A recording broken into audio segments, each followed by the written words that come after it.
반갑습니다. 대승마이맥 이용수입니다. 자, 이번 시간 우리 3월 교육청 모의고사 사회문화 해설 강의 한번 해보겠습니다. 시험이 많이 연기됐죠. 그리고 집에서 시험을 좀 봤을 것 같고 그리고 또 성적 처리가 안 된다라고 하는 것에 대한 아쉬움도 조금 있을 것 같아요. 자, 근데 우리가 지금 성적이 내가 몇 %에 든다 이게 중요한 게 아니기 때문에 그런 아쉬움은 좀 뒤로 하시고요. 자, 우리가 모의고사 같은 경우에는 겨울방학에 내가 얼마나 잘 준비를 했는지, 또 앞으로 내가 어떤 부분을 더 보완해야 될지에 대해서 내가 알고 있으면, 또 알 수 있으면 그만인 겁니다. 자, 지금 점수가 결코 수능 점수로 연결되진 않는 거니까 조금 내가 실수를 했다 또는 애매하게 풀었다고 하더라도 절대 자책하거나 실망하지 말고 이제부터 하나하나 잘 해나가시면 됩니다. 자, 그런데 우리 작년 수능 이야기를 잠시만 좀 해보면, 제가 지금 강남대상에서 수업을 하고 있는데 학생들하고 이런저런 이야기를 하다 보면 시간이 부족했습니다 라는 이야기를 참 많이 해요. 자료 분석 문제가 어려웠다라기보다는 사회이동 문제는 생각보다 좀 계산이 복잡한 것도 있었지만은 그래도 자료 분석을 풀 만한 충분한 시간을 확보하지 못했기 때문에 6월, 9월에 비해서 수능 성적이 많이 떨어졌습니다 라고 하는 학생이 참 많아요. 그러면 자, 우리는 난 자료 분석 문제만 틀렸다 이게 중요한 게 아니고요. 내가 좀 애매하게 풀거나 또는 딱 한 번에 생각이 정리가 안 되거나 많은 고민을 했던 문제들, 이런 문제들도 정확하게 여러분들이 오답 또는 보완을 해 주셔야 됩니다. 틀린 문제만 보는 게 아니고 내가 조금이라도 애매한 부분이 있는 문제들 또는 그런 부분에 대해서는 정확하게 정리를 하시고, 앞으로 또 수업을 들으실 때 이런 부분을 이렇게 풀어야 되는 거구나를 내가 습득을 하기 위해서는 지금의 여러분들의 스스로의 문제점을 정확하게 파악을 해 주셔야 됩니다. 첫 번째 모의고사인 만큼 전문항 해설을 한번 해 보겠습니다. 자, 그러면 1번 문제부터 한번 보죠. 자, 기억에서 디귿과 같은 현상의 일반적인 특징을 찾으라고 그랬습니다. 자, 기억은 차량을 이용해 이동하는 것은 사람의 의지 또는 사람에 의해서 발생하는 거니까 기억은 사회문화 현상이다 라고 정리가 될 거고요. 자, 니은은 눈으로 인해서 전날 내린 눈으로 인해서 길이 미끄럽습니다 라고 하는 거는 그냥 눈이 내렸더니 얼음이 얼고 미끄러워지는 거죠. 자, 이 자체는 인간의 의지와 무관한 자연현상입니다 라고 하겠지. 시민들의 도움으로 갑을 체포했습니다 라고 하게 되면 시민들의 도움, 그치? 당연히 가치 함축적인 사회문화 현상입니다. 여기까지 찾을 겁니다. 자, 1번 기억과 같은 현상은 가치 함축적이다. 그쵸? 정답이 너무나 쉽게 1번으로 나오네요. 자, 뭘 가치적 하면 자연현상, 가치 함축적입니다 하면 사회문화 현상. 그치? 가치 함축적이니까 우리는 결국 가치 판단이 가능하다 이런 것들도 추가적으로 기억하고 있으면 좋겠죠. 가치 판단이 가능한 거는 바로 사회문화 현상이구나. 자연현상은 보편성만 있죠. 보편성과 특수성을 함께 갖는 거는 사회문화 현상. 존재법칙 암기처럼 해도 괜찮습니다. 그쵸? 인간의 인식 여부와 관계없이 반드시 일어날 수밖에 없는 현상은 자연현상의 모습이 돼야 되겠죠. 당위법칙은 사회문화 현상. 자, 4번에 사회문화 현상은 자연현상에 비해서 인과관계가 명확하다. 명확한 인과관계는 자연현상이 되겠죠. 비교했을 때 사회문화 현상도 인과관계는 있지만은 자연현상보다는 예외가 존재를 하게 되고 명확하지 못합니다. 즉 개연적입니다 라고 하는 게 사회문화 현상이죠. 자, 5번 사회문화 현상은 사회문화 현상과 달리, 그렇죠? 5번은 말 자체가 일단 성립을 안 하죠. 법칙 발견이 용이한 거는 자연현상, 사회문화 현상도 할 수는 있다 하지만 자연현상보다는 어렵다. 이렇게 정리를 해주시면 좋아요. 자, 1번 문제는 아주 쉽게 해결을 할 수 있을 거라고 봅니다. 자, 두 번째 문제예요. 자, 2번 문제는 일단 스스로 한번 이렇게 풀었는지 한번 보세요. 개인과 사회 관계 제목을 보는 순간 이 친구는 사회 명목 아니면은 사회 실제론 둘 중에 하나구나 라는 생각부터 나와야 돼요. 기본적으로. 자, 갑은 정당은 당원들이 모인 집합체에 불과합니다. 즉 사회는 개인들의 합에 불과합니다. 후보자 개인을 봐야 됩니다 라고 이야기하죠. 그럼 갑은 뭡니까? 사회 명목이겠네. 자, 정당은 고유의 특성이 있습니다. 후보자는 정당의 영향을 받습니다. 즉 개인은 사회 영향을 받기 때문에 우리는 사회를 더 우선시해야 됩니다 라고 이야기한 을은 실제론이 되겠죠. 명목과 실제는 문제가 조금 쉬울 수밖에 없는 게 핵심은, 자, 이 친구는 뭡니까? 공통점이 없어요. 사회문화는 그치? 뭐 양적, 질적 또는 뭐 사회보장제도 등등에서 보게 되면 공통점 가지고 되게 문제를 많이 내거든요. 근데 명목과 실제는 개인이 우선입니까? 사회가 우선입니까? 라고 보는 거니까 공통점이 없으니까 문제 풀기가 조금 용이해집니다. 자, 기억은. 갑의 관점은 개인의 행동이 사회에 의해서 구속된다. 자, 사회 자체 구속력을 강조하는 것은 실제. 명목에서는 이런 모습이 아닌 개인의 뭐를 강조합니까? 개인의 자유의지에 따른 행동을 강조하죠. 자, 두 번째, 을의 관점은 사회를 개인 외부에 실제하는 것으로 본다. 개인의 합에 불과한 게 아니고 개인에게 영향을 주는 뭔가 외부적인 힘을 가지고 있는 게 사회입니다. 자, 그래서 을은 뭡니까? 사회 실제로. 그러면 니은은 맞을 거고.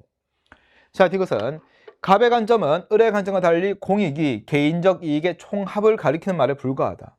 사회는 개인의 합에 불과하다. 사회 전체 이익은 개인의 이익의 합에 불과합니다. 라고 보는 거죠. 자, 그래서 자, 이것도 정답이 되겠네요.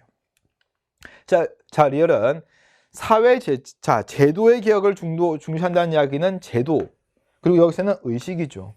개혁이란 말이 중요한 게 아니고 무엇을 바꿀 거냐.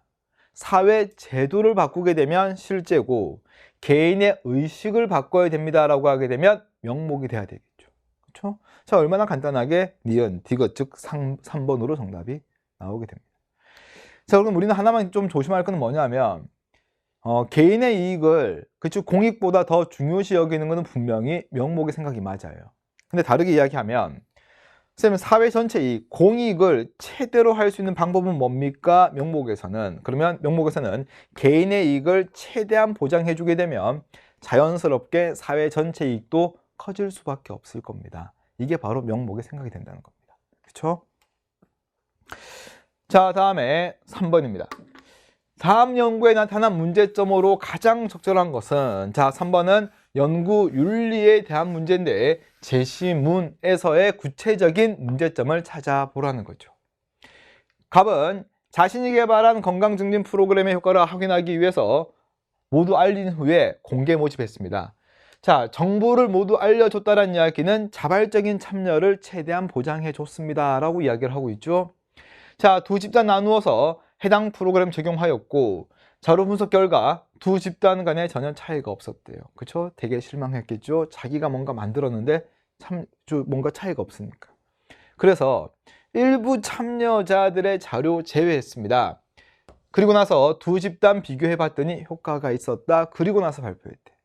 결국에 얘는 자기가 개발한 프로그램이 효과가 있게끔 보이기 위해서 자, 몇몇 사람들 제외하고 여기에 뭔가 효과가 있는 사람들만 대상으로 다시 비교해서 효과 있습니다 라고 결론 내린 거잖아.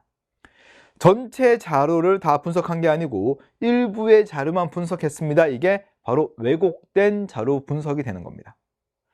자, 1번 연구 대상자의 개인정보 유출했습니다. 전혀 나와 있지 않고 사회적으로 유해하다. 그러니까 건강 증진 프로그램인데 이게 자, 사회적으로 뭔가 안 좋은 건 아니겠지. 자, 3번은 자발적 참여 보장했습니다. 자, 우리가 자발적 참여가 동의를 구했다가 중요한 게 아니고 목적 정확하게 설명하고 정보 충분히 제공하고 어떻게 활용될 것인지 충분히 설명한 이후에 동의를 구하는 게 자발적 참여예요.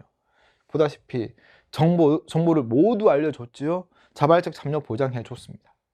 자, 4번 의도한 결과 얻기 위해서 자료를 조작해서 분석했죠. 그래서 이걸 왜곡된 자료 분석입니다 라고도 이야기하고 정답은 4번이 되는 거고.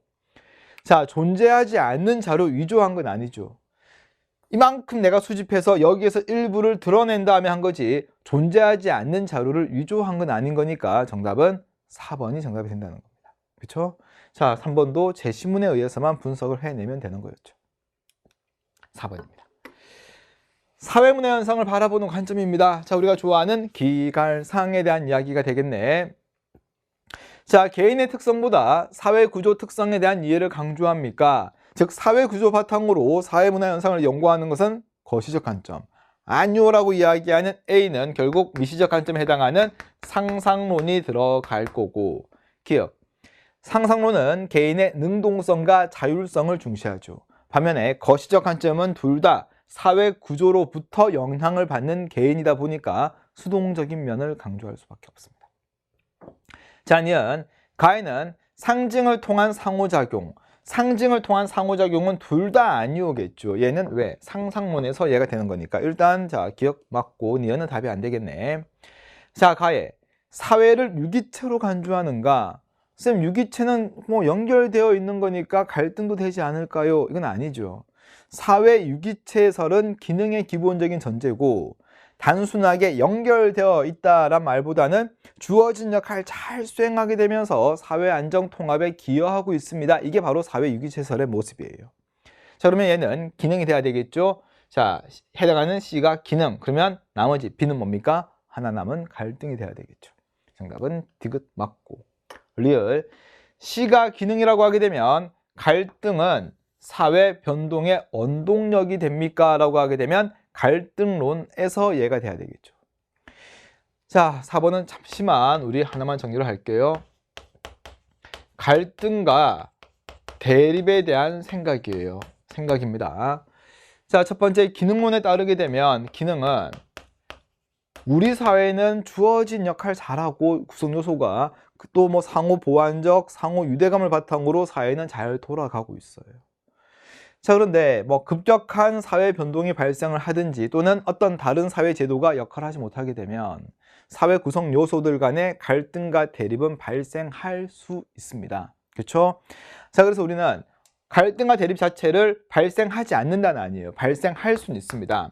발생 가능성은 분명히 인정을 해요. 그렇죠?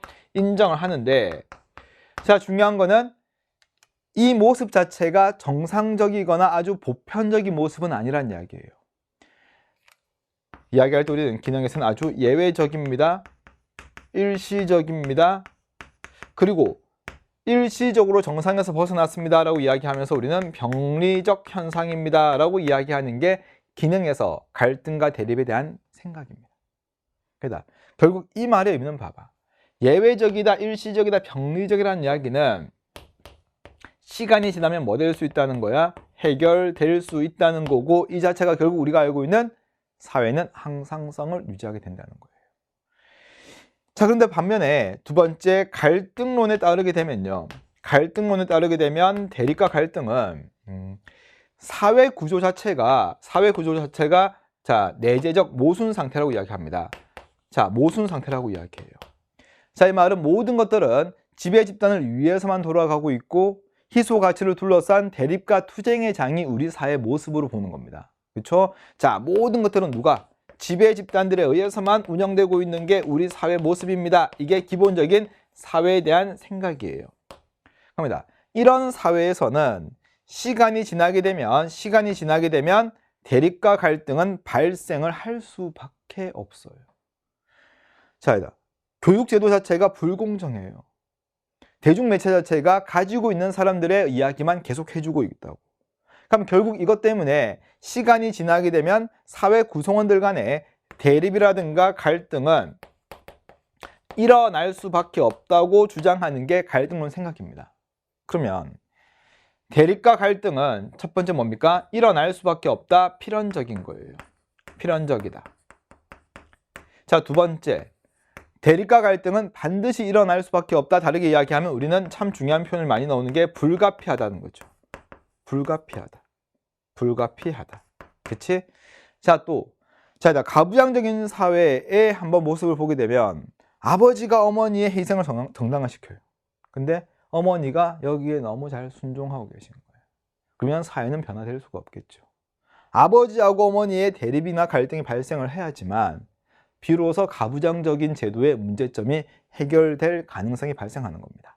자, 그래서 여기 나와 있는 것처럼 자, 갈등론에서는 사회가 변동하는데 변동이 하나의 시작점이 됩니다. 원동력이 됩니다. 라고 우리가 이야기를 해요. 맞죠?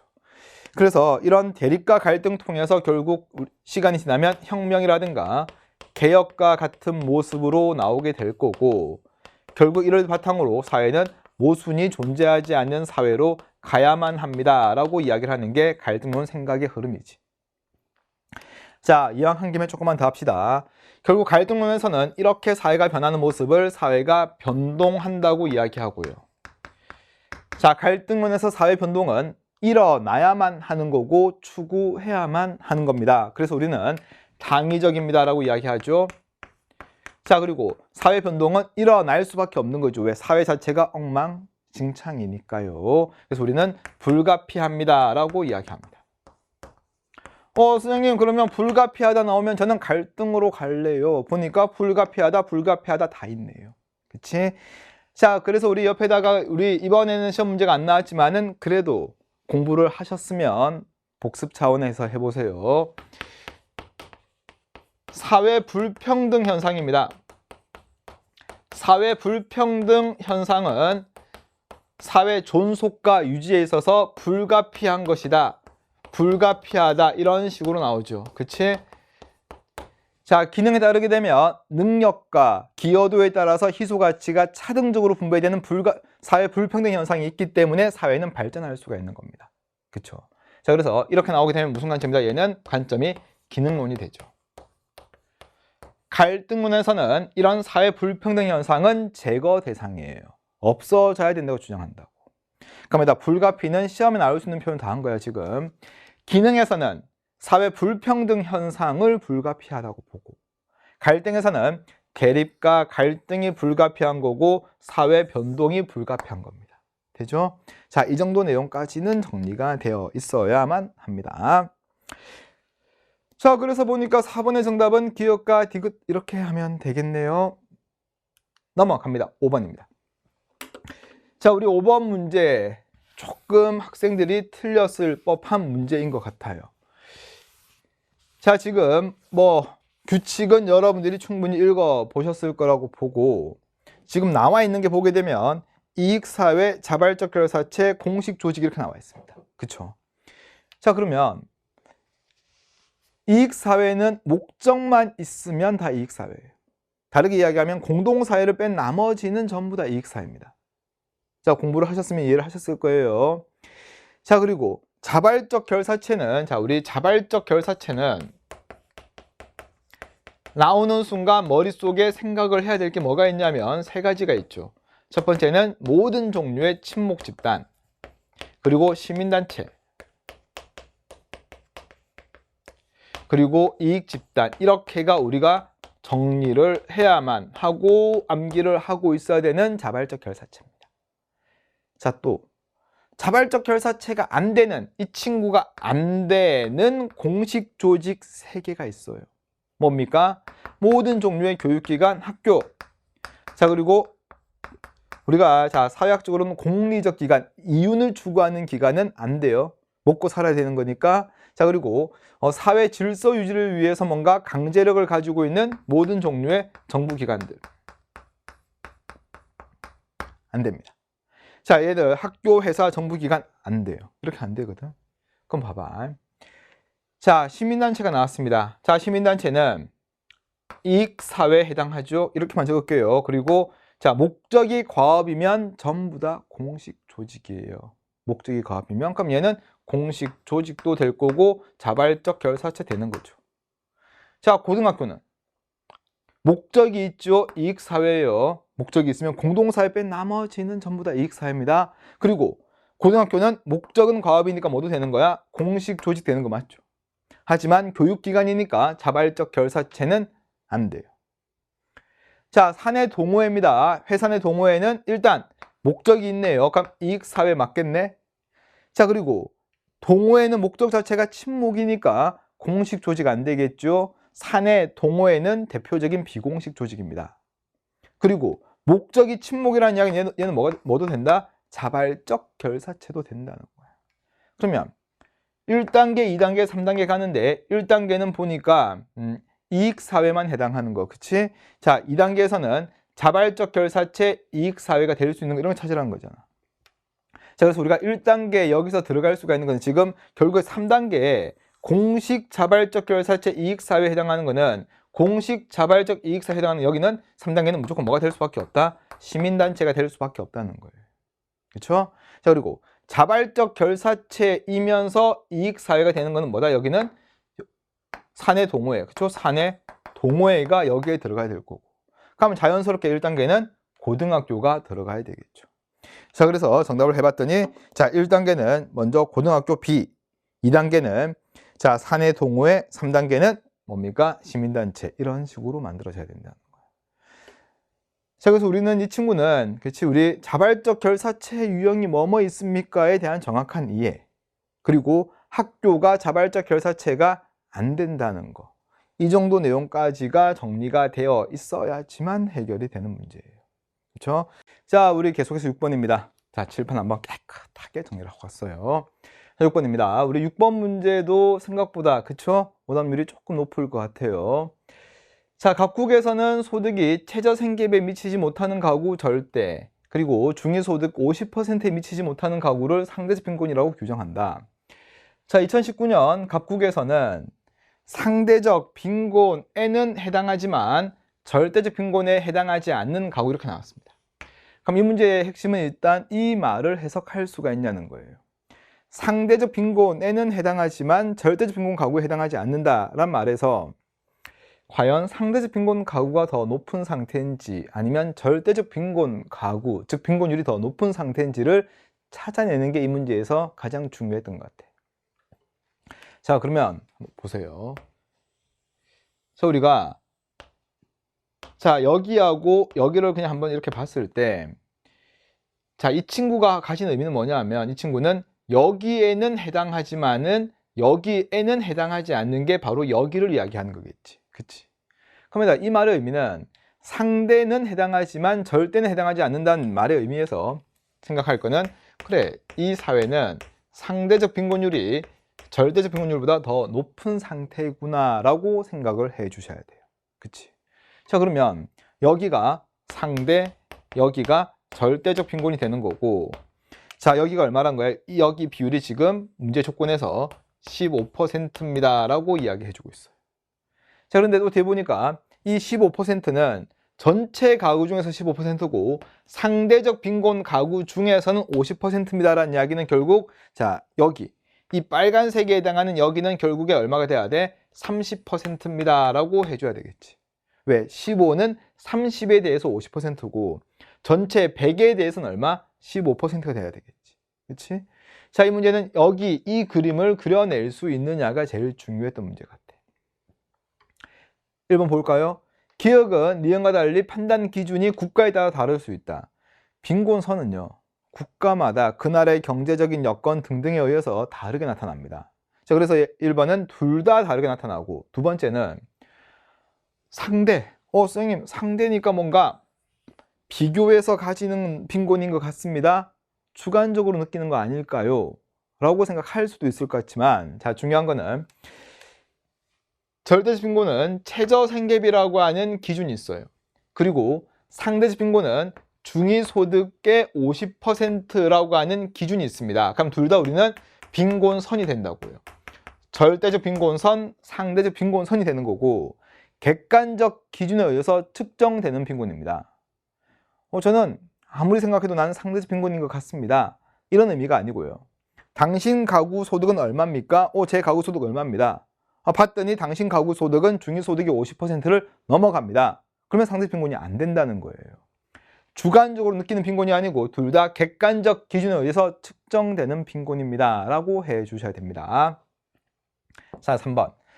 2019년 각국에서 최저생계비보다 중위소득이 50% 금액이 작다 그랬는데, 결국 절대적 빈곤에 해당하는 여기가 최저생계비가 될 거고 여기가 중위소득의 2분의 1이 되겠죠. 그러면 여기 금액이 더 큰 금액이어야지만 더 많은 가구를 포함할 수가 있겠지. 4번. 2019년 각국에서 전체 가구 중 상대적 빈곤 가구의 비율은 35%가 아니고 얼마입니까? 30%입니다 라고 해야 된다는 것을 첫 번째에서 분석해냈어요. 자, 다음 5번.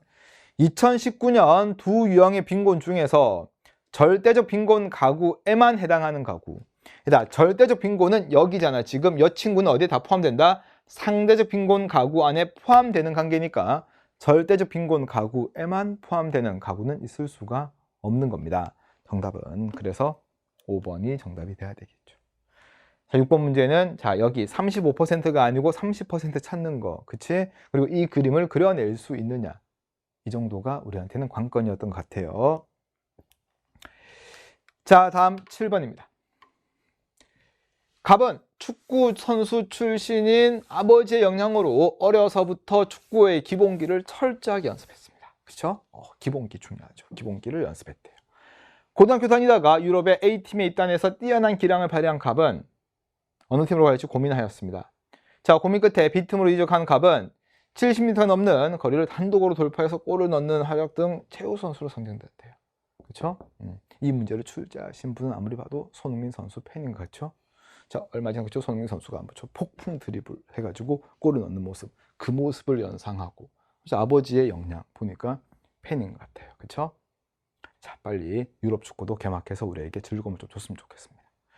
자, 1번 한번 볼까요? 아버지입니다. 자, 아버지는 시간이 지난다고 누구나 되는 게 아니고 성취지위가 돼야 되겠죠. 아버지, 어머니 성취지위가 되는 거고 아들, 딸 기속지입니다. 자, 두 번째.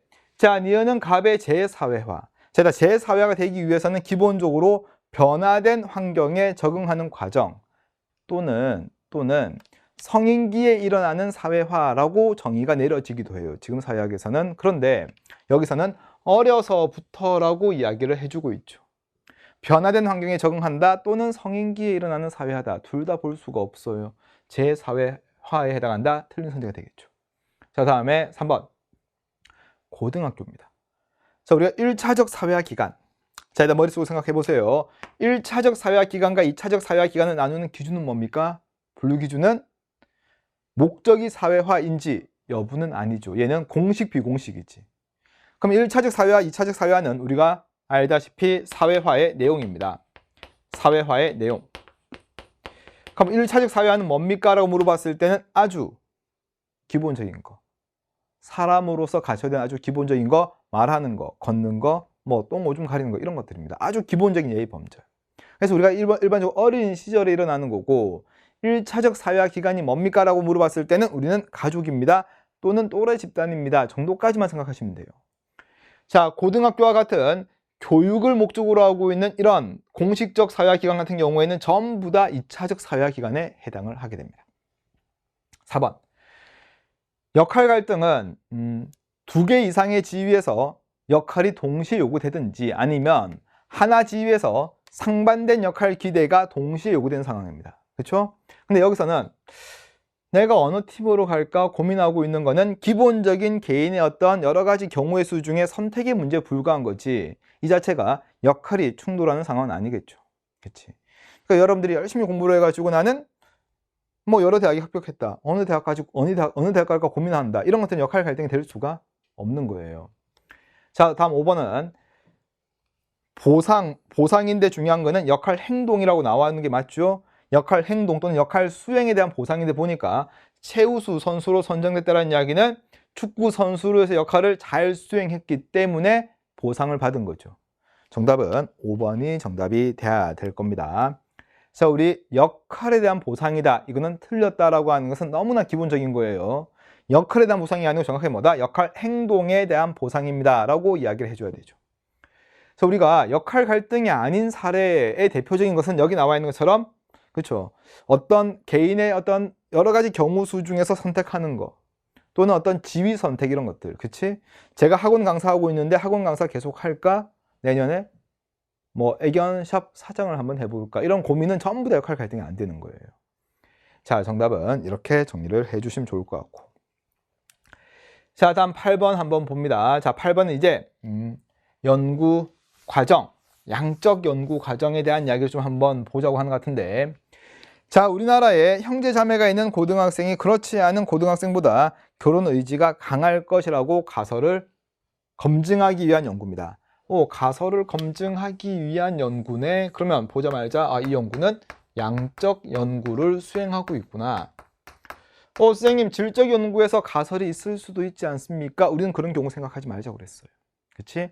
가설 검증하겠다. 그래서 우리는 실증적 연구라고 이야기를 하잖아요. 여기를. 자, 자료 수집 위해서 설문조사 했습니다. 분석 결과 형제 자매가 있는 고등학생의 경우에는 평균 4.2, 형제 자매가 없는 고등학생의 경우에는 2.3이었으며 유의미했다. 결혼 의지는 5점 만점이고 클수록 결혼 의지가 강함을 의미한다.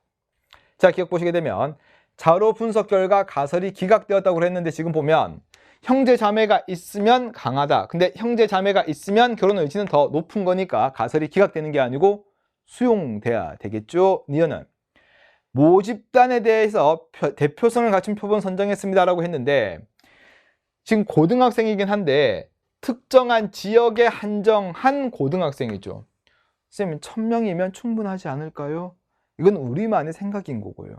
특정한 지역이라든가 특정한 연령대, 특정한 성별에 한정해서 표본을 선정하게 되면 그 표본은 절대 대표성을 갖출 수가 없습니다.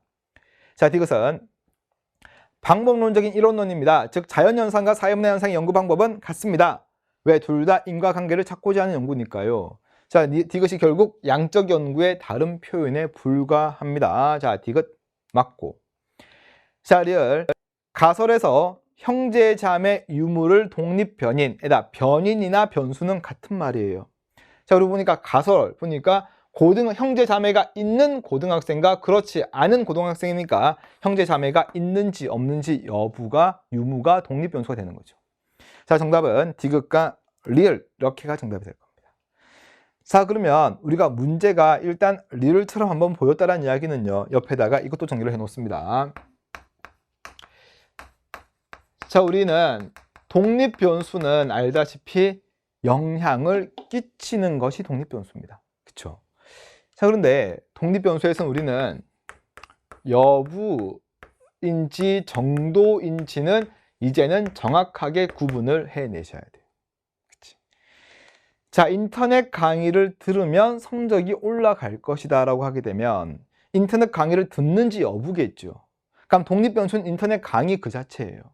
근데 만약에 인터넷 강의를 많이 들을수록 성적 향상 속도가 빠를 것이다 라고 하게 되면 듣는다 안 듣는다가 아니고 듣는지 정도, 인터넷 강의 수업을 듣는 정도가 독립 변수가 돼야 되겠죠.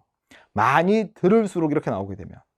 자, 그래서 가설 자체에서 독립 변수가 어떻게 설정되어 있는지는 잘 보고 여부인지 정도인지를 명확하게 구분을 해 주셔야 됩니다. 자, 이 정도 내용까지 추가적으로 정리를 해 주세요. 다음 9번입니다. 일탈 이론이네요. 자, 일탈 이론인데 작년 수능에서는 참 일탈 이론 자체 문제가 상당히 어려웠던 문제였는데 여기는 조금 간단하게 나왔습니다. 자, 갑은 비행에 대해서 우호적인 태도를 가진 청소년 하게 되면 쉽게 이야기하면 뭡니까? 나쁜 친구들, 일탈 집단들과의 자주 접촉하기 때문에 발생합니다 라고 이야기하는 갑은 차별 교제 이론입니다 라고 하면 되겠지. 을은 합법적인 방법으로 목표를 이룰 수가 없어요. 그래서 불법적인 방법을 활용합니다. 자, 목표와 수단 간의 괴리가 발생합니다. 충분한 기회가 제공되지 않아서 발생하고 있습니다 라고 이야기를 하는 거니까 을은 머튼의 아노미군요 라고 우리가 정리가 되겠네.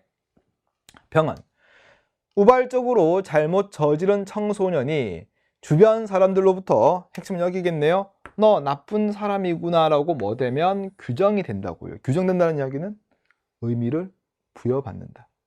한마디로 하게 되면 낙인 찍힌다 이렇게 되겠죠. 자, 그래서 부정적 자아가 형성이 되어서 비행을 반복합니다. 자, 우리는 부정적 자아도 나중에 그쵸 우리 개념 강의에서도 이야기했지만은 차별 교제 이론하고는 아무 관계가 없어요. 부정적 자아가 형성되는 것은 낙인을 찍혔기 때문에 발생하긴다. 낙인 이론에서만 나올 수 있는 표현이에요. 여러분 볼까요? 갑의 이론은 사회 구조적 차원에서 일탈을 설명합니다 라고 했는데 선생님 차별 교제 이론은요 뭐 배울 때 상상론도 되기도 하고 기능론이 되기도 합니다. 그러니까 맞을 수도 있지 않을까요? 라고 생각하겠죠. 자, 우리 이렇게 정리를 하세요.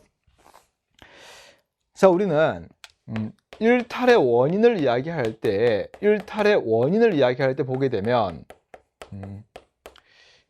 개인적인 측면에서 일탈을 설명합니다 라는 선지도 기출에 있어요. 근데 개인적인 측면이라고 하게 되면 일탈에서는요 생물학적인 어떤 그런 모습들 또는 개인의 심리적인 면을 이야기합니다. 자, 이런 것들을 비판하고 등장하게 되는 게 이제 바로 뭐냐 하면 사회 구조적인 측면에서 한번 설명해 보겠습니다 라고 하는 게 있고 또 하나는 상호작용 측면에서 설명하겠습니다 라고 이렇게 우리가 발전하게 된다고요. 사회 구조적 측면에서 설명하는 게 우리가 배우는 이론 중에서는 아노미 이론 또는 갈등론에 해당하는 여러 가지 이론들, 그리고 상호작용 측면에서 이야기하겠습니다라고 하는 게 차별 교제 이론과 그리고 낙인 이론 이렇게 됩니다. 그렇죠?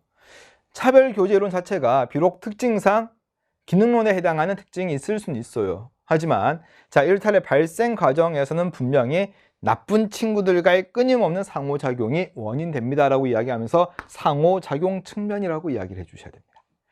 그래서 사회 구조적 관점이 아닌 상호작용 측면에서 설명하고 있습니다라고 하는 게 맞아요.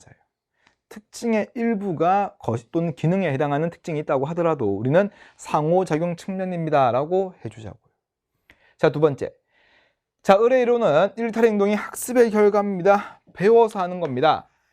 나쁜 친구들이 하는 모습을 배워서 하는 것입니다. 뭡니까? 차별 교제 이론. 자, 병의 이론은 일탈 행동을 규정하는 객관적 기준이 없다고 본다. 이게 낙인 이론만의 특징이죠. 자, 객관적 기준이 없다. 일단 이 말을 정확하게 여러분들이 해석하고 있는지를 생각해봐. 제가 해줄 테니까. 객관적 기준이 없다라는 이야기가 일단 절대 우리 사회는 이런 거, 규범이라고 하는 게 존재하지 않습니다. 이 말이 아니에요. 일단 이거는 지금 우리 사회 모습 자체를 부정하는 거잖아. 우리 사회 규범은 있는 거잖아.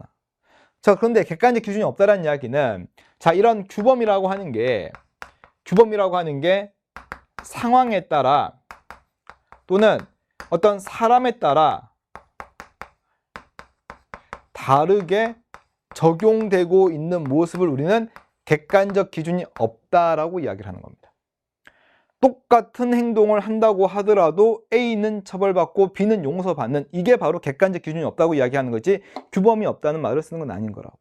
그래서 우리가 차별적 제재란 말을 쓴다고, 낙인에서는. 차별적 제재. 차별적 제재란 말 자체가 결국에는 규범이 없다가 아니고 규범이 다르게 적용된다. 이게 바로 낙인 이론의 특징이고 이게 바로 낙인의 모습이 되는 겁니다. 자, 다음 4번. 자, 일탈이 발생하는 상호작용 과정. 상호작용 과정은 뭡니까? 차별 교제와 낙인의 공통점이 돼야 되겠지. 5번은 자, 아노미로 인해서, 즉 가치관의 혼란 또는 규범의 부재로 발생합니다 라고 하게 되면 을이 돼야 되겠지. 이렇게 정리를 해주시면 될 것 같아요. 자, 계속해서 10번입니다.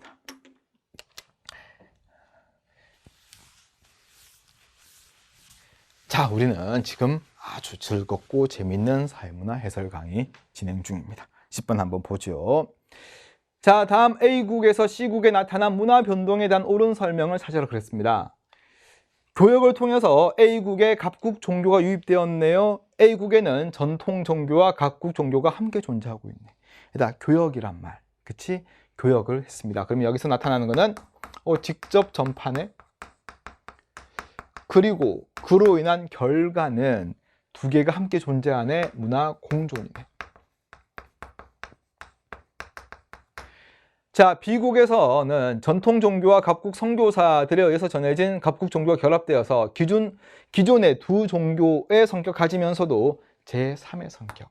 일단 제3의 성격은 자극 전파는 쓰면 안 되는 표현이에요.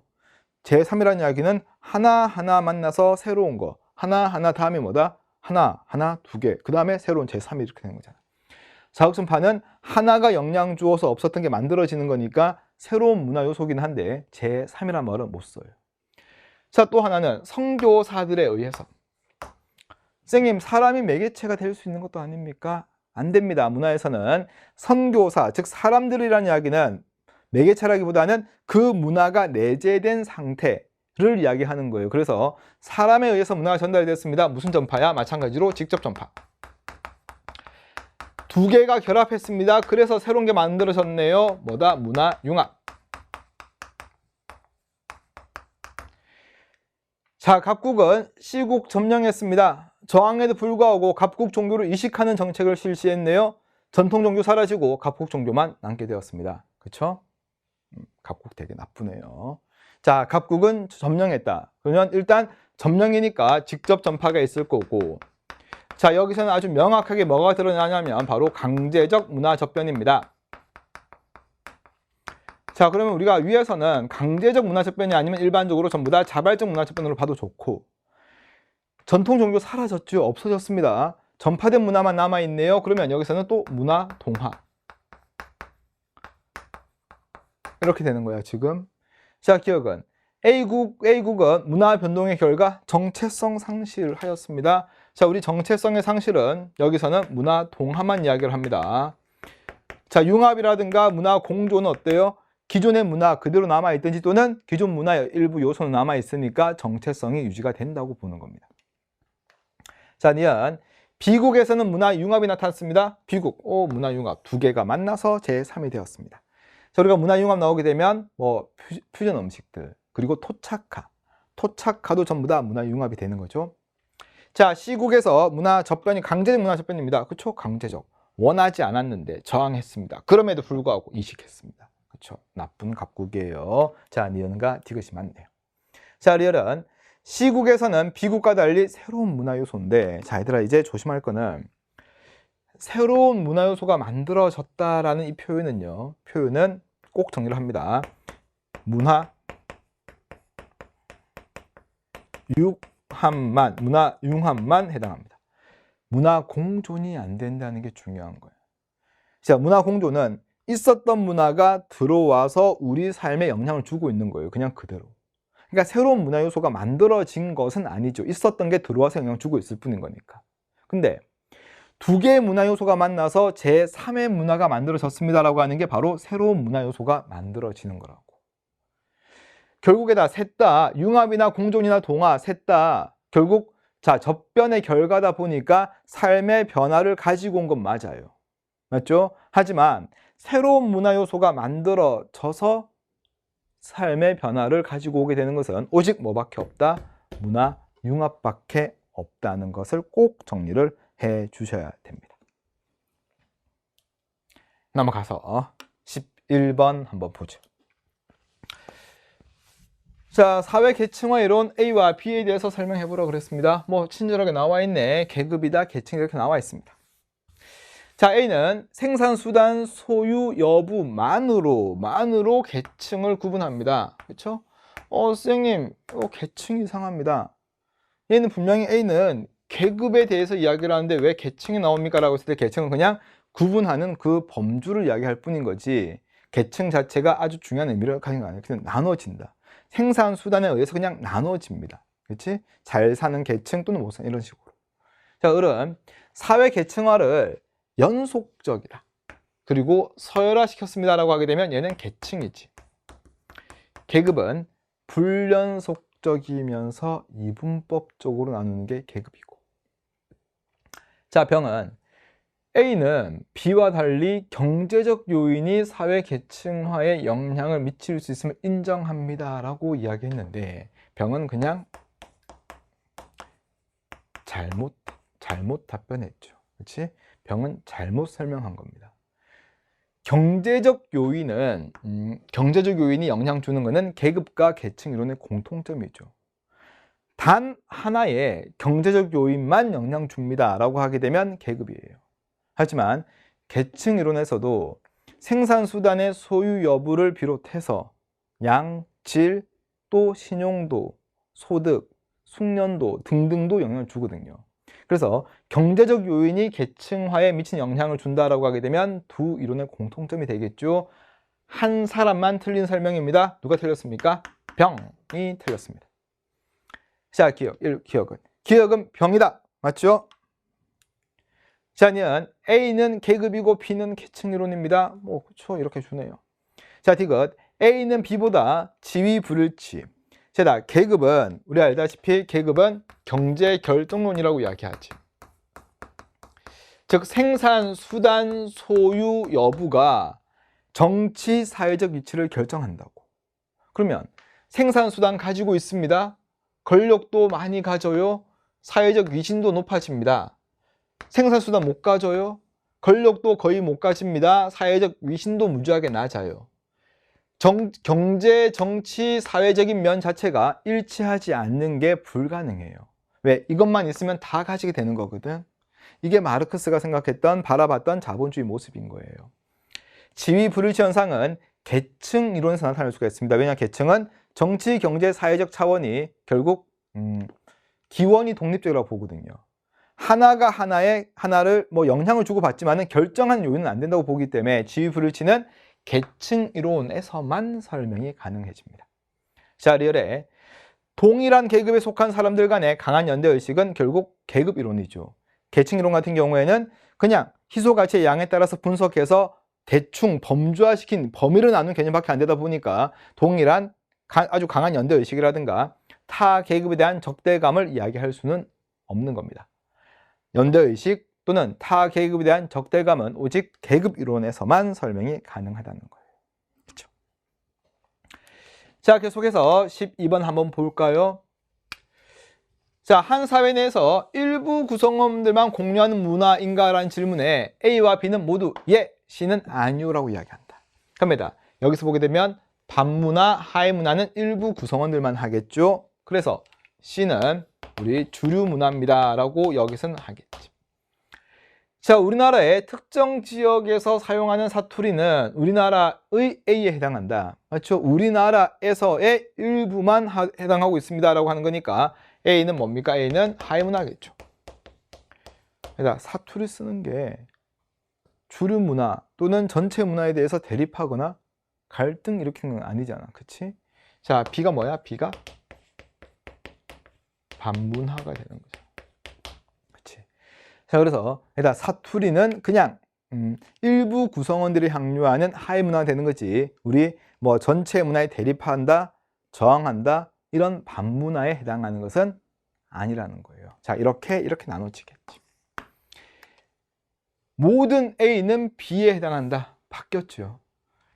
모든 B가 하위문화에 해당하겠죠. 왜? 반문화도 결국에 하위문화의 하나의 한 부류에 속하는 거거든요. 자, 두 번째, A에 해당하는 문화의 총합은 C가 된다. 하위문화 다 더한다고 전체 문화가 되는 것은 아니에요. 그러니까 사투리 다 더한다고 해서 갑자기 표준어가 나오는 것은 아닐 거잖아. 문화의 공유 범위가 일부란 이야기지 그 일부를 다 더한다고 해서 전체 문화가 나오는 것은 절대 아닙니다. 자, 2번 조심하시고요. 자, 하위문화를 향유한다고 하더라도 주류 문화는 향유할 수가 있겠죠. 우리나라 어떤 민족의 명제를 풍습이라든가 또는 지배적 가치관 규범 자체를 부정하진 않을 겁니다.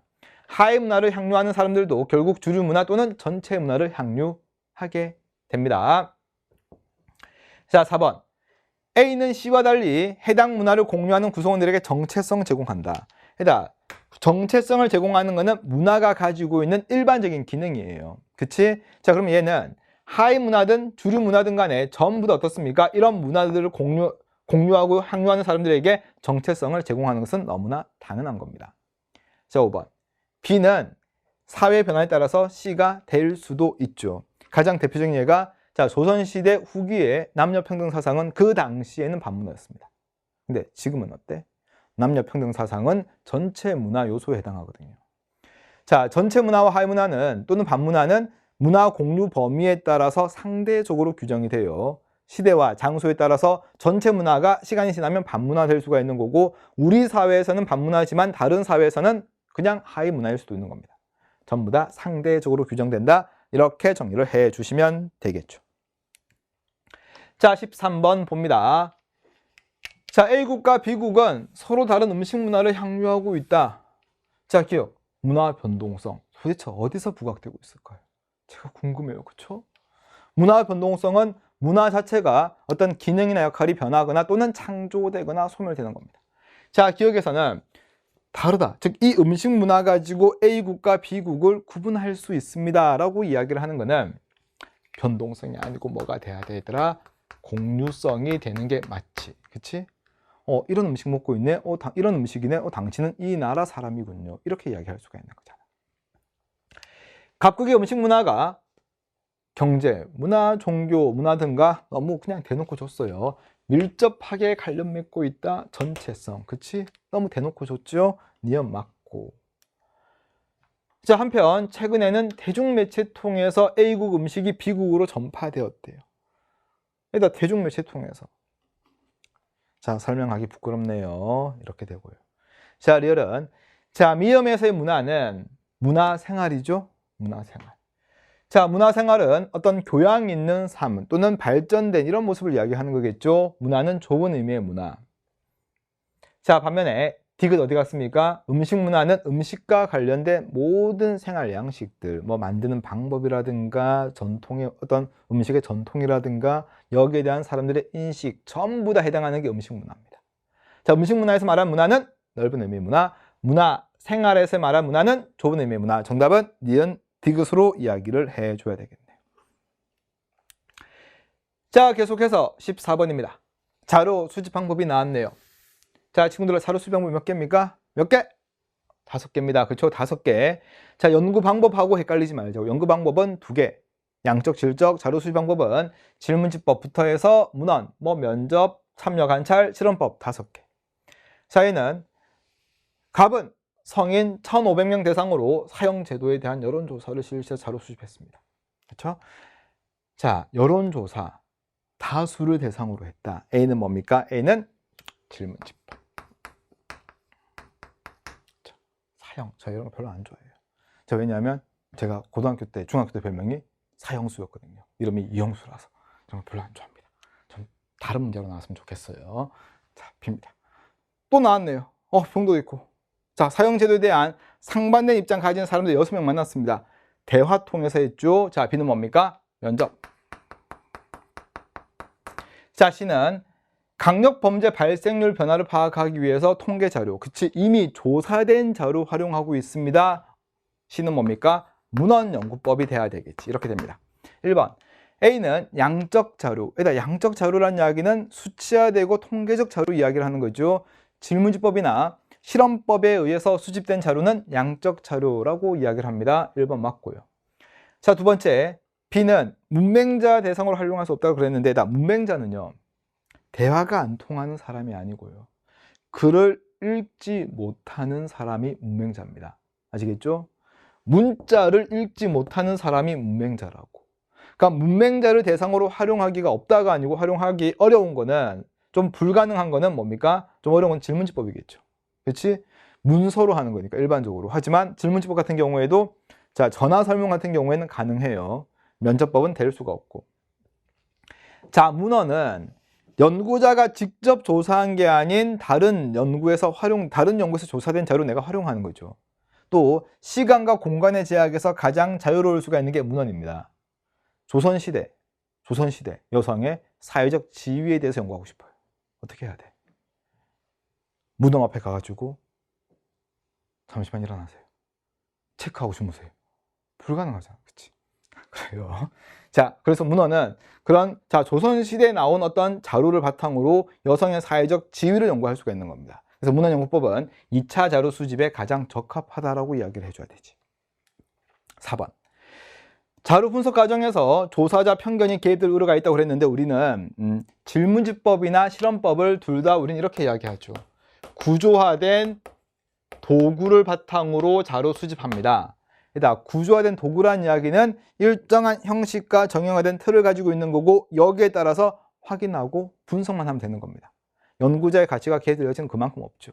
하지만 면접법 이런 것들은 어때요? 자, 면접법은 그 사람이 하는 이야기를 내가 해석하는 거고, 문헌 자체도 문헌에 대한 해석 과정에서는 연구자의 가치가 충분히 개입될 수가 있습니다. 그래서 문헌연구법도 문헌 해석 과정에서 연구자의 가치가 개입될 우려가 나타나겠죠. 자, 5번은, 자, 언어적 상호작용. 일단 언어적 상호작용이란 말 자체는 대화만을 이야기하는 게 아니고 문자 언어에 대한 질문과 답변도 포함을 하는 겁니다. 되죠? 자료 수집의 도구로 언어가 사용되는 거고, 질문과 답변의 형식으로 자료 수집이 이루어지는 건데, 자, 우리가 여기서 이 친구는 질문지법과 면접법의 공통점이군요 라고 하는 것도 정리가 되어 있으면 좋을 것 같아요. 이렇게 됩니다. 자, 그래서 정답은 14번의 정답은 1번으로 이야기할 수가 있겠죠. 그렇죠? 자, 우리 잠시만 좀 끊었다가 15번부터 계속 진행을 하도록 하겠습니다. 자, 다음 15번입니다. 자, 우리 15번, 그쵸? 쉽지 않았던 문제 같아요. 자, 보니까 인구 고령화가 초래할 가장 심각한 문제가 뭡니까? 라고 봤을 때 여자, 남자에 대한 답변이 이렇게 나와 있습니다. 그런데 첫 번째는 자, 보니까 여기가 100이고 여기도 100인데 이 100에 대한 정보는 안 나와 있죠. 이 말은 여자가 많은지 남자가 많은지는 나와 있지 않은 거예요. 그래서 같은 기준, 즉 여자 중에서는 얘가 제일 많죠. 그치? 노인 빈곤이라고 대답한 여자가 제일 많아요. 여자 중에서는. 근데 여자와 남자에 대한 수에 대한 비교는 할 수 없구나라고 하는 게 기본적인 생각이 돼야 돼. 왜? 여자가 몇 명이고 남자가 몇 명인지 나와 있지 않으니까. 되지? 자, 1번 볼까? 재정학과를 선택한 응답자는 남자보다 여자가 많다? 안 된다고, 그냥. 그치? 왜? 남자, 여자 전체 수가 나와 있지 않으니까. 자, 두 번째는 가장 많은 응답자가 선택한 문제는 여자와 남자가 같대요. 근데 이거는 좀 우리를 약간 무시하는 거죠. 이거 아니야? 맞죠? 왜 냈을까요, 2번? 궁금해요. 자, 3번은 전체 응답자 중에서 노인 빈곤을 선택한 응답자가 60% 넘는데요. 자, 우리가 3번을 좀 잘 보면 선생님 이거 2개 더하면 60이 넘어갑니다 라고 하는데, 자, 여자, 남자, 여자 중에서 노인 빈곤이라고 대답한 사람, 남자 중에서 노인 빈곤이라고 대답한 사람. 그럼 이거 2개 더한 게 전체인데, 자, 우리 전체 응답자의 비율은요, 두 부분 비율 어디에 존재해야 돼? 사이에 존재를 해야 됩니다. 반드시. 자, 어떤 논리냐면 노란색하고 빨간색을 2개 섞어요. 그러면 무슨 색이 되죠? 주황색이 되죠? 그치? 더 노래질 수는 없을 거잖아. 더 빨개질 수는 없겠죠. 왜? 노란색은 빨간색 영향받고 빨간색은 노란색 영향받으니까 2개 사이 어딘가에 색깔이 나올 수밖에 없는 거라고. 그래서 여자 중에서 비율이 이만큼이고 남자 중에서 비율이 이만큼이라고 했을 때 결국 2개를 섞게 되면 남자는 여기에, 여자는 남자에 영향받다 보면 결국 2개 사이 어딘가에 나올 거고 더 많은 쪽에 가깝게 나올 거라고요. 그래서 자, 전체 응답자 중에서 선택한 비율은 30.8보다 크고 32.2보다 작은 어딘가에서 나타나게 될 거란 겁니다. 되죠? 전체는 어디에 존재한다? 전체 비율은 두 부분 비율 사이에 존재한다. 자, 다음 4번은 자, 노동력 부족을 선택한 응답자가 세대 갈등을 선택한 응답자의 2배로 넘어간대요. 자, 보면 자, 여자에서 노동력 부족은 세대 갈등이 어때? 2배 넘어가죠. 자, 남자도 보게 되면 34.6은 10.0에 2배로 넘어갑니다. 선생님, 여자 남자 수 모르지 않습니까? 몰라요. 그런데 여자도 2배 넘어가고 남자도 2배 넘어가게 되면 결국 전체도 어떻습니까? 2배로 넘어갈 수밖에 없겠죠. 자, 그래서 정답은 4번으로 나와야 된다는 거고, 자, 5번은 남자 응답자 중 10명 중에 9명은 세대 갈등을 인구의 고령화가 초래할 문제로 보지 않는다가 아니고 10명 중에, 그치? 1명이 가장 심각한 문제라고 생각할 뿐이라는 이야기입니다. 나머지에 답한 사람들도 그래, 세대 갈등도 심각하긴 할 건데 가장 심각하다고는 이야기할 수가 없다는 거죠. 그래서 5번이 정답이 안 돼요. 그치? 자, 15번 문제는 그렇죠? 2번 빼고 나머지는 다시 확인해 보세요. 2번은 버려주세요. 자, 다음 16번입니다. 자, 표는 문화 이해 태도 A에서 C를 구분한 것입니다. 이에 대한 설명으로 옳은 걸 찾으라고 했습니다. 문화 간 우열을 평가할 수 있다고 봅니까? 라고 했을 때 예라고 하게 되면 자문화 또는 사대주의가 될 거고, 그럼 B가 뭡니까? 문화 상대주의군요 라고 하겠지? 자기 문화가 가장 우월합니까? A는 자문화 중심주의겠네요.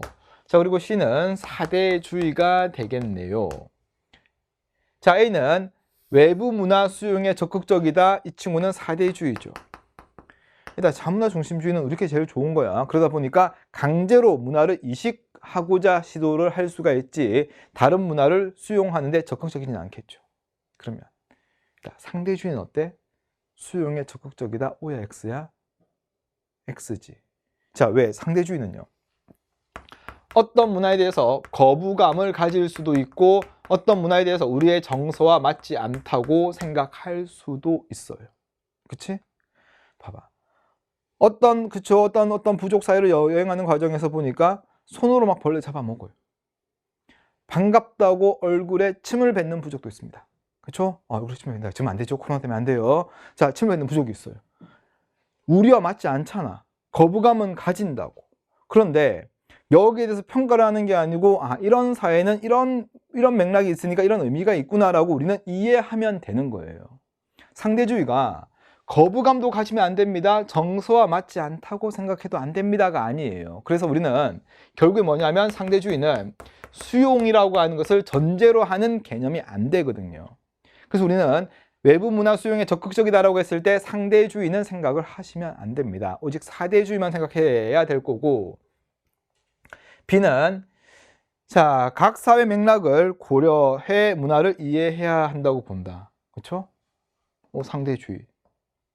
너무 당연하게 정답은 2번으로 나오죠. 자, 생각할 때 16번 문제 함정은요. 함정은 문제 제일 뒤에 있는 3점이 함정인 것 같아요. 3점이. 그렇죠? 그냥 뭔가 있겠지라고 생각한 것 같아요. 너무 답이 쉽게 나오잖아. 3점이 함정이네요. 보니까 3번은 자, 사대주의는 정체성 상실이다. 자, C는 B와 달리 문화 다양성 보존에 유리하다. 자, 문화 다양성 보존은 오직 상대주의만 해당합니다. 그렇죠? 왜? 상대주의는 문화가 가지고 있는 고유의 가치를 존중하거든요. 그럼 선생님, 자문화 중심주의나 사대주의는 어떻습니까? 자, 이 친구들은 발전의 단계에 따라서 다양한 것처럼 보입니다. 근데 시간이 지나게 되면 결국 가장 발전된 문화로 따라갈 수밖에 없기 때문에 이 두 친구는 전부 다 뭐를 초래한다? 문화의 획일화를 초래하게 되죠. 그렇죠?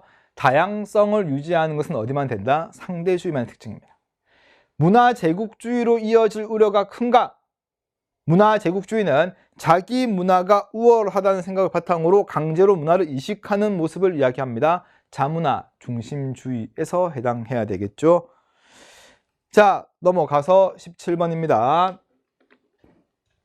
사회변동 이론 A, B에 대한 옳은 설명만을 보기에서 고른 것은 자, A는 사회는 생성, 성장, 쇠퇴, 소멸의 과정을 반복한대요. 반복한답니다. A는 순환론이 되겠네요.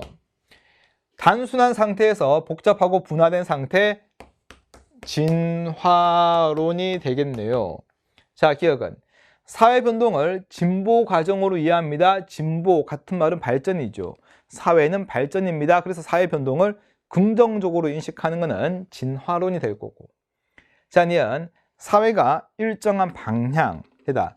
일정한 방향이란 이야기는 결국 발전만이 있을 뿐이란 이야기죠. 자, 니은은 진화론에서 맞는 말이 되겠죠. 자, 우리 옆에다가 참고로 좀 적어 놓습니다. 일정한 방향성을 가집니다. 여기처럼 일정한 방향이 있습니다. 또는 일정한 방향성을 가집니다. 라고 이야기를 하게 되면 오직 우리는 진화론만 이야기를 합니다. 자, 그런데 일정한 양상을 가집니다. 사회변동에 일정한 양상이 있습니다라는 이야기는 전반적인 모습을 이야기를 하는 거고 발전의 양상이냐 반복의 양상이냐 이런 말이 돼요. 그래서 일정한 양상이 있습니다라고 이야기하면 진화론도 되고 그리고 순환론도 된다는 거. 그렇지? 자, 그런데 일정한 양상이 반복됩니다. 이렇게만 나오면 뭘 찾아야 돼요? 우리는 자, 순환론만 찾습니다. 이렇게 됩니다. 자, 그리고 반복이라는 이야기는 자, 이러한 모습이 다시 나타나는 걸 이야기하는 거거든요. 자, 그래서 우리 일정한 양상이 있다, 일정한 양상이 반복된다 이런 말들은 구분을 해주시면 되게 감사할 것 같아요. 자, 그래서 니은은 맞는 선지겠네요. 디귿은 자, 미래 사회 변동을 예측하는 데 적합하다 그랬는데 순환론은 사회가 이렇게 변하는 거예요. 이런 식으로. 근데 우리 사회가 어디에 있는지 몰라요. 발전을 하고 있는 과정인지 또는 퇴보 과정인지 모르기 때문에 사회 변동을 예측하는 데는 순환론은 어렵습니다. 또 대응하기도 어렵고요. 자, 진화론 자체는 결국 복잡한 상태가 발전된 모습으로 간주하는데 그 자체가 결국 그 당시에 서구 사회 모습이었던 거고 이런 서구 중심의 이론을 비판하고 나온 게 순환론이 됩니다.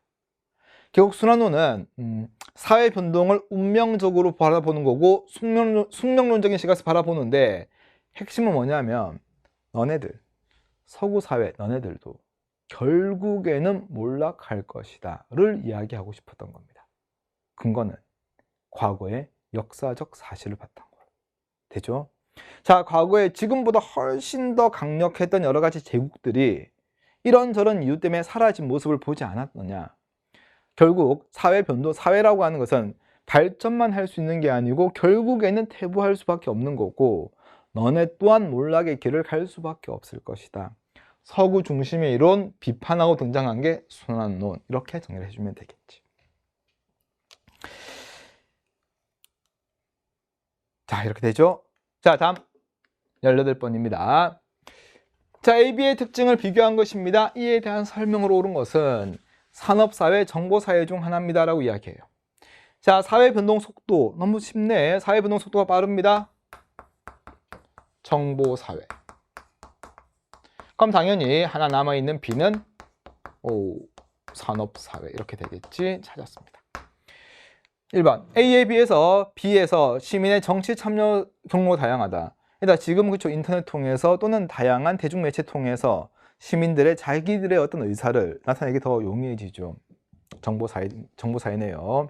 자, 두 번째 B와 달리 A에서는 생산자와 소비자의 구분이 뚜렷하다 하는데 우리가 프로슈머 이런 말을 쓰잖아요. 그렇죠? 자, 정보사회에서는 생산자, 소비자, 정보 생산자, 소비자도 마찬가지입니다. 모호해지는 면이 있습니다. 자, 하지만 산업사회는 정확하게 생산자와 소비자는 엄격하게 좀 나눠져 있죠. 자, 3번 B에 비해서 A에서는 대면 접촉 비중이 높다고 그랬는데 정보사회는 비대면 접촉 비중이 높아지고 있고 이 말은 결국 사회적 관계를 형성하는 다양한 루트가 있습니다. 그렇죠? 다양한 사회적 관계가 형성될 수 있습니다. 이렇게 되겠죠. 얼굴 못 봐도 얼굴을 몰라도 우리는 그렇죠. 인터넷에서 무슨 님 하면서 서로 간의 의사를 또 전달하기도 하고 안부를 묻기도 하거든요. 그래서 우리는 정보사회가 대면 접촉 비중은 더 낮은 겁니다. 4번 다품종 소량 생산. 종류는 많다.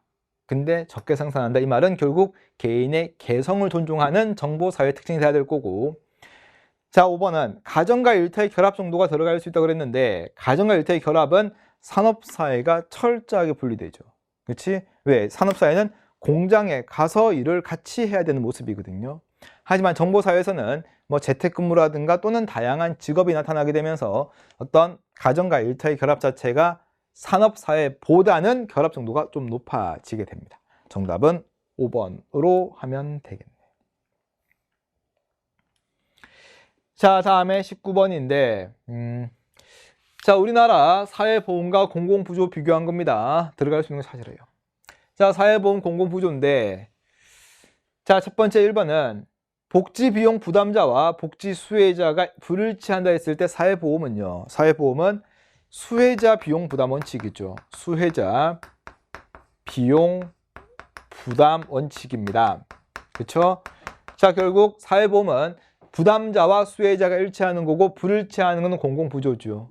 자, 두 번째 상호부조인데 자, 우리 상호부조는 앞에 이런 말을 좀 적어놓자. 가입자 간이란 말을 적어놓고 기억하면 좋아요. 상호부조는 서로 간에 도와주는 원리라는 이야기예요. 그러니까 보험의 원리죠. 이거 자체가. 자, 어떤 사람이 자동차 보험에 가입했는데 사고 나게 되면 내가 낸 돈으로만 혜택받는 게 아니고 그 보험을 같이 가입한 사람들이 낸 돈에 의해서 내가 도움을 받는다고. 결국 이게 보험의 기본적인 원리 중에 하나예요. 상호부조는 사회보험만의 특징입니다 라고 하면 될 것 같고, 사회보험이나 공공부조는 둘 다 뭡니까? 금전적 지원을 원칙으로 하죠. 정답은 3번이 되는 겁니다. 그래서 둘 다 국가기관에 의해서만 복지가 제공되고 운영이 됩니다. 그럼 다르게 이야기하면 우리 빠져있지만 사회 서비스는 서비스를 제공해 주는 거죠. 즉 비금전적 지원이 원칙이다 보니까 국가가 운영 주체가 될 수도 있지만은 민간 부분이 운영 주체가 될 수도 있다는 점. 되죠? 자, 국민기초생활보장제도는 공공부조가 될 거고 국민연금제도는 사회보험이 될 겁니다. 그렇죠? 그럼 우리가 여기서 절대 정답이 될 수 없는 거 두 개만 제가 정리를 좀 할게요. 사회보장제도 중에서 보면, 그치? 자, 특히 뭐 사회 서비스는 좀 논란이 있을 수는 있겠지만은 그냥 우리 사회보험이나 공공부조의 한정에서만 보더라도 어떤 게 답이 안 되냐면 얘는 답이 안 돼요. 수혜 정도에 따른 비용 부담은 기본적으로 사회보험, 공공부조 안 됩니다. 자, 사회 서비스는 그쵸, 일부 해당하는 부분도 있지만은 일반적으로 수혜 정도에 따른 비용 부담은 사회보험에서 절대 답이 될 수가 없어요. 자, 사회보험은 얘가 아니죠. 뭡니까? 능력별 비용 부담이라고 해야 됩니다. 능력별 비용 부담. 재산이나 소득에 비례해서 비용을 부담하게 되죠. 제가 얘를 왜 굳이 적었냐면 얘랑 헷갈리지 마. 수혜자 부담 원칙이란 말은 맞아요. 하지만 수혜 정도에 따른 비용 부담은 틀린 선지가 되는 거야. 자, 또 하나는 사회보험은 강제 가입입니다. 의무 가입이에요. 즉 어느 정도의 자격 요건을 갖추게 되면 무조건 가입을 해야 되거든요. 자, 하지만 우리 이런 말은 틀린 겁니다. 임의가입은 답이 될 수가 없어요. 어떻게든지 임의가입은 기준 자체가 정해져 있지 않습니다라고 하는 건데, 자, 공공부조라든가 사회서비스는 애시당초 가입이란 말 자체를 쓰는 건 아니에요. 그래서 임의가입은 무조건 틀린 선지구나 라고 생각을 해도 아무 문제가 없을 겁니다. 됐죠? 자, 그러면 대망의 마지막 문제 20번입니다. 자, 우리 20번 문제가 우리 학생들에게는 가장 어려웠을 것 같은 문제예요. 보니까. 자, 첫 번째는 우리 보세요. A, B, C는 상중하 중의 하나입니다 라고 나왔으면 첫 번째 해야 되는 건 뭐냐면 A, B, C가 어느 계층인지 찾는 것부터 하셔야 돼요. 아시겠죠? 근데 여기는 상당히 신중하게 하셔야 돼요. 시작이 되는 부분이기도 하고 잘못하는 순간 여기는 더 이상 덮을 만한 시간이 확보가 안 될 가능성이 높거든요. A, B, C가 어느 계층인지 찾아내야 되는데 그 과정은 어떻게 하자? 좀 신중하게 하자. 자, 보니까 C에 속해 있는 자녀 중에서 부모 계층이 A인 자녀는 하강이동한 자녀, B인 자녀는 세대간 상승이동한 사람입니다. 여기서 먼저 찾는데 갑니다. 자녀 C는 상승 이동을 해서 C가 된 것도 있고 하강 이동을 해서 C가 된 것도 있다는 거야. 이해되나? 그러면 만약에 이게 상이라고 생각하면 상은 하강 이동해서 상층이 되었다? 말이 안 되지 않나요? 부모도 상중하고 자녀도 상중한데 내가 지금 상인 거야. 근데 하강 이동해서 내가 상이 되었대. 그럼 부모가 뭐란 거야? 도대체 부모는 초특급 울트라 상이었다는 이야기가 되는 거죠. 말이 안 된다고. 자, 그럼 정리하면 뭐냐면 이 C계층은 하강이동과 상승이동을 둘 다 경험할 수 있는 계층입니다. 해서 C가 뭐가 된다? C가 중층입니다를 찾는 게 첫 번째였던 거예요. C는 중층이어야 돼요. 자, 그리고 부모 계층이 A인 자녀는 하강이동이래요. 그럼 내가 지금 중인 거야? 근데 하강이동이래. 그럼 부모는 뭐란 이야기하면 부모는 상이란 이야기겠죠. 그래서 자, 우리는 A가 뭐다? A가 상층이다. 그리고 B는 뭐다? 하층이다. 이거 찾는 게 이 문제에서는 상당히 중요했던 거예요. 상당히 중요했던 거예요. 그러면 이제 이 그림을 바탕으로 문제를 풀어도 좋지만은 이제 우리는 그림을 다시 그려낼 수 있으면 좋을 것 같아요. 그렇죠? 자, 그림을 지금 이렇게 되면 이런 거잖아. 지금 A, B, C가 상하중인 거잖아. 그치? 상하중 이렇게 돼 있는 거야. 자, 이 그림을 보고도 차분히 풀게 되면 답은 나오긴 해요. 근데 우리는 상중하로 다시 한번 해보자고. 그림을 다시 그리자고. 이렇게. 자, 부모 상은 얼마입니까? 부모 상은 이렇게. 자, 18%네. 부모 중은 48이고 부모 하는 얼마입니까? 34겠네. 100이겠네. 자, 그 다음에 마찬가지로 자녀 상은 20이겠네요. 자녀 하는 얼마입니까? 자녀 중은 54고 여기는 26이겠네. 이렇게 되겠지. 그러면 자, 여기 10이라는 이야기는 부모도 상이고 자녀도 상인 거죠. 그럼 여기 얼마? 10. 자, 여기는 자녀도 중, 부모도 중이니까 여기가, 그렇죠? 여기가 30. 자, 여기는 부모도 하, 자녀도 하. 여기가 얼마? 10 이렇게 되겠죠. 맞죠? 자, 그리고 이제 나머지만 보면 되는데 여기도 마찬가지죠. 부모가 상인데 자녀가 뭐인 거? 하층인 거. 그치? 여기가 2가 되는 거고 여기가 6이 된다는 거예요. 이런 식으로. 그러니까 그림을 여기 가지고 우리가 알고 있는 다른 그림을 그린 거야, 지금. 그럼 여기는 10이니까 14가 되는 거고 여기는 4가 되는 거고 6이 되는 거고. 자, 16이네요. 자, 빼게 되면 얼마입니까? 36 빼게 되면 여기는 18 이렇게 하면 되겠네요. 그러니까 이 그림을 가지고 밑에 있는 선지만 찾아내시면 돼요. 볼까요? 1번. 자, 부모와 계층이 일치하는 자녀 하게 되면 대각선이야. 10 더하기 30 더하기 10 얼마? 50. 여기도 50 같죠. 자, 세대 간 하강 이동한 자녀입니다. 대각선을 기준으로 해서 이 친구는 하강, 여기 3개는 상승. 하강 이동 2개 더하면 22. 자, 상승 이동 2개 더하면 3개 더하면 28. 그래서 하강 이동보다 상승 이동이 많다. 정답은 2번.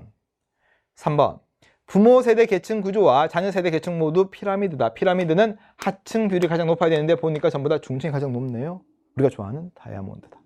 자, 다음에 4번.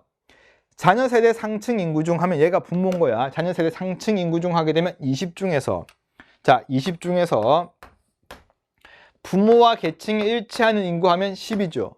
20분의 10이 되는 거니까 정확하게 50%다. 5번. 부모 계층이 중층인 자녀 중에서 하강 이동한 자녀. 하강 이동한 자녀는 14. 상승 이동한 자녀는 4. 상승 이동한 자녀가 많다? 틀렸죠. 하강 이동한 자녀가 더 많아요. 정답은 2번으로 이렇게 정리를 하면 될 겁니다. 자, 우리 여기까지를 한번 해봤는데 자, 생각했던 것보다 쉽지가 않았던 문제인 것은 분명하지만 우리는 차분하게 실력을 더 쌓아나가면 될 거고 자기가 틀린 문제 또는 고민 많이 했던 문제 위주로 정리를 해주시면 됩니다. 자, 하지만 앞으로 시간이 좀 많이 남았어요. 그러니까 차분하게 잘 정리를 해주시면 사회문화 아무 문제가 없을 겁니다. 자, 사회문화는 이용서와 함께 하시면 될 것 같아요. 여기까지 하겠습니다. 고생했습니다.